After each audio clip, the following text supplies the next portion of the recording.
All right, onward and upward. Looks like Yes. the exposed checksums for librados is the next one.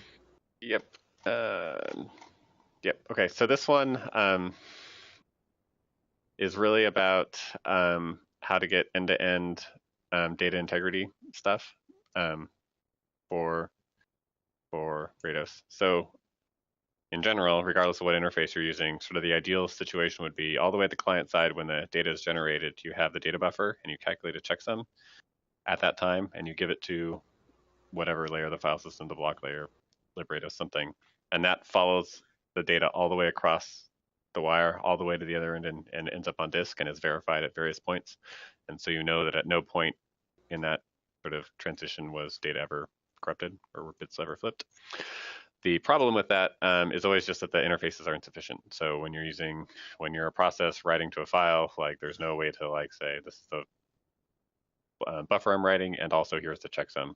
The only way right now you can do it is by sort of doing the low level. I think you can either do it during the AIO direct IO thing or the SCSI pass through. I forget which one it is, but you can tag it in a special diffdix, I think whatever format, um, with so it actually gets passed down through the SCSI, the storage stack stuff, and verified on the HPI and on the disk and all that. But for interfaces that actual people use in the real world, then you don't really get any of it.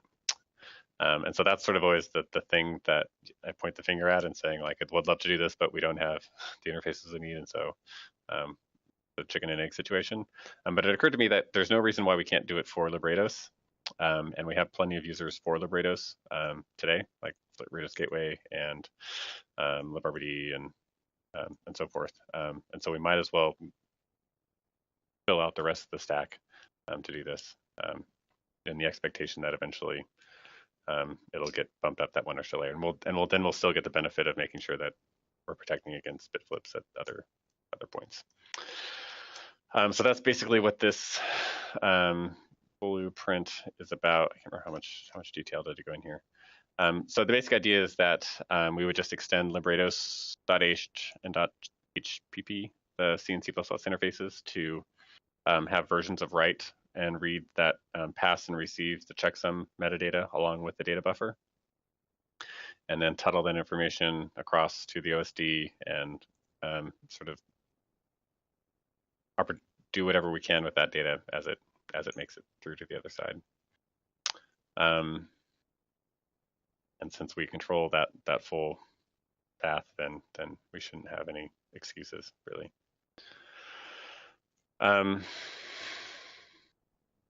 So that's the goal. I think this is where the having an extensible structure to describe a checksum comes in, because while it's one thing for us to decide that CRC32 is the best thing to use on the server side for within the file store or wherever else, it isn't necessarily appropriate for us to decide that for a given application that's what they want to use. And since it might change over time, we want to sort of have a nice, simple abstraction, hopefully, that is extensible for that API. So I think step one was to define a way to describe a checksum for a buffer. I pasted it in the session for the pad for the other session, but it's basically just a structure, an internal structure for a Ceph fixed that's basically has a type and a payload for capturing a checksum value. And we would just do CRC32 initially, or maybe SHA-1 or something. And then we would wire up librados calls that actually take a Rados version of that structure as an argument for write and a pointer for read, so that we could get it back out again. And that would actually just be the first step to not necessarily do anything with it, but just wire it up to the interface. And in the trivial case, you would just calculate the CRC before you pass it back to interface. That'd be back to user space. That'd be pretty useless actually, but then you could glue it, pull it through all the different layers. I think the next step would be to pass it across the objector layer to the OSD So we could just extend MOSD op and op reply to take that checksum structure along with the data buffer to the OSD and back again. And then the next step would be to do something on the OSD where we actually pass it all the way into the file store, or pass it when we replicate it, maybe verify it before it's passed to the file store, or ideally verify it in the file store, or eventually even have the file store itself persist it on its way to disk. We could wire it up to the object info T whole object checksum 2 once that's there. If we happen to be writing the entire object, then we can just fill it in immediately. And then even if we aren't persisting it, we can verify it at those layers. If the administrator set the level of paranoia to high, then they could just verify that we have the same data buffer that the user saw on the other side of the cluster before we queue it for write. Yeah, so that's the basic idea. What do you guys think? Sam, I think, are you muted? Are you there?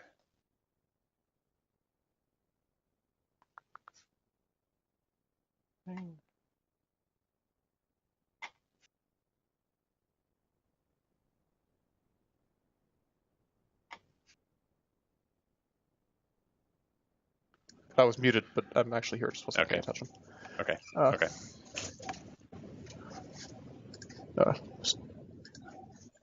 This is the exposing the checksums one. Wiring the checksums all the way up to librados. So this is for the purposes of check and oh, the other one, end-to-end checksums, not for repair. And yeah. Yep. Okay. Yep. So this is eliminating our excuse that the end user interfaces don't exist to not doing end-to-end checksumming by providing those via librados to be used either by RGW, RBD, or whatever else. And then initially just putting it in the API, then passing it over the wire to the OSD, and then eventually gluing it in opportunistically wherever in the OSD it makes sense. So either to the whole object checksum that we're doing for Scrub, if we're writing a whole object or reading a whole object, or passing it into the file, the object store layer, if it wants to do something, or just verifying it or verifying it in that layer before we do the IO or whatever it is. Well, we're not quite there yet. So is the first step? Does the first step look like you just no? I mean, what we do with it on the back end is sort of choice two. But at the interface layer, is this just a matter of checksumming the buffer lists as they go into the interface? That would be one option, but I think the more important one would be to add new interfaces for write and read. That whenever there's a buffer, there's also an argument that is a generic way to describe the checksum. So the user user process would do it. I'm kind of wondering whether it's a special buffer list, a checksum static buffer list, which when it's encoded, it includes the thing that it lends itself well to a nice, clean, easy to use C++ API. It can be embedded in STL maps. Yeah. For OMAP and etc. Obviously, C works differently. Yeah. But. Yeah, I mean, that would just basically be a struct that has a buffer list and a fixity T, right? I mean, it's really just a tuple of those two things. Yeah, pretty much. But I mean, or we could do it at the buffer pointer level. Have a checksum buffer pointer, and a checksum buffer list is composed only of checksum buffer pointers. Yeah, I think that's how you'd actually. Yeah, then you can compose them, and you can take substrings.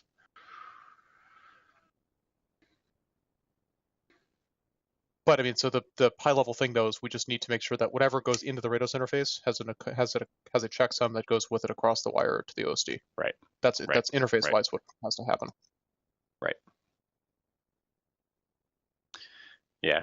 Actually, I think the struct is better than the buffer list because they actually don't compose. Just because you can append appending a buffer pointer works fine as long as you append the whole buffer pointer and not an offset into it. Yeah, and you couldn't take a substring. You have to recalculate, and it's I mean, some CRC type checksums or whatever are, you can compose them, and some of them you can't. Or maybe this is a special buffer list, it can be unfrozen into a regular buffer list, but while it's not a buffer list, but a buffer type which can be unfrozen into a regular buffer list, but is otherwise immutable. Mm-hmm.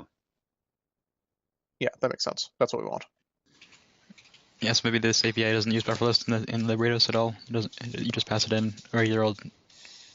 Well, I mean, UNAT stream of bytes. I mean, I'm just using the word buffer list for. Yeah. You're never really gonna like substring or any one of these things, right? I mean, you're gonna embed it in like a journal entry or something. It would be boring. That's it. Right. If you substring it, you should get back a buffer list, not one of these things. Right. Buffer pointers are generally immutable anyway. That's how we do the ref counting thing. Yeah, I mean, it really just feels like a pair of buffer list and a F60. I call it. What do you see using this? Like which interfaces do you think are actually exposed that would actually already use this? Like, are there some things in the file system layer where that's actually exposed, and in the SCSI layer? So on the client side, RGW could use it.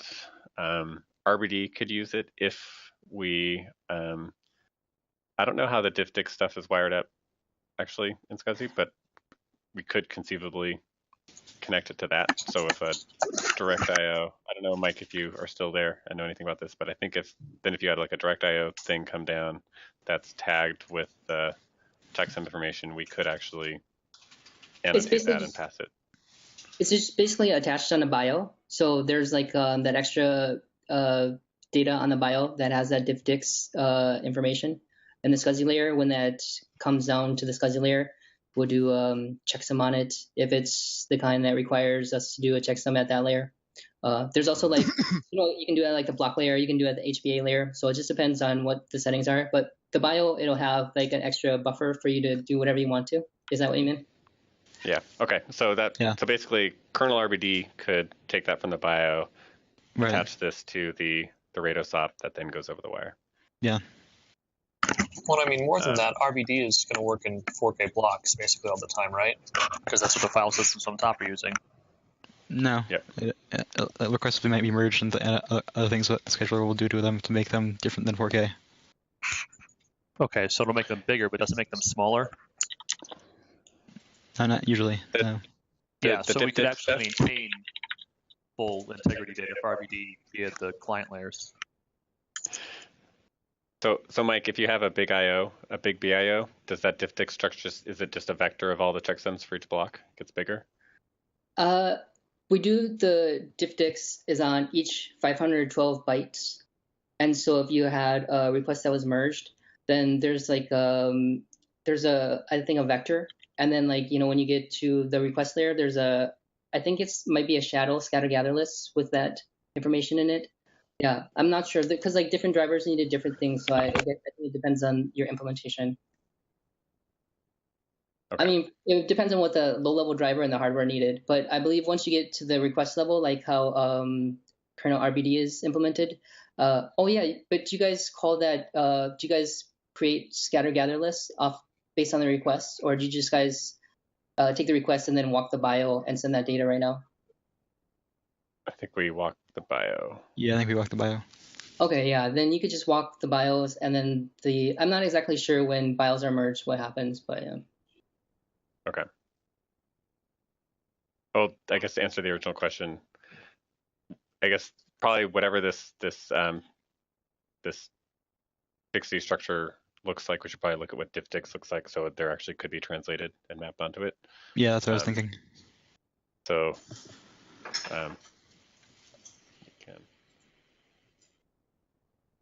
but then, so kernel RBD would be a user, RadioSCAT would be a user. I mean, librd could do it too. If you could do it, anybody could really do it, right? Yeah. It's just a question of how paranoid you want to be. And then on the backside, then to the original question, you could if it's a whole object, you could map this directly onto the object info t whole object checksum that we were just talking about adding. Although that's probably rare. It would only work for like the Rados gateway case, or maybe an append or something like that. Or if we eventually add checksumming within the file store, or not the file store, but the object store layer, we could pass this along with the writes into the object store, and then there could be some implementation specific way of tracking it there. Potentially even making file store pass the diffdix data to, if it's doing direct IO, could actually send it all the way down to the backing object, which would be kind of nutty, but could be done.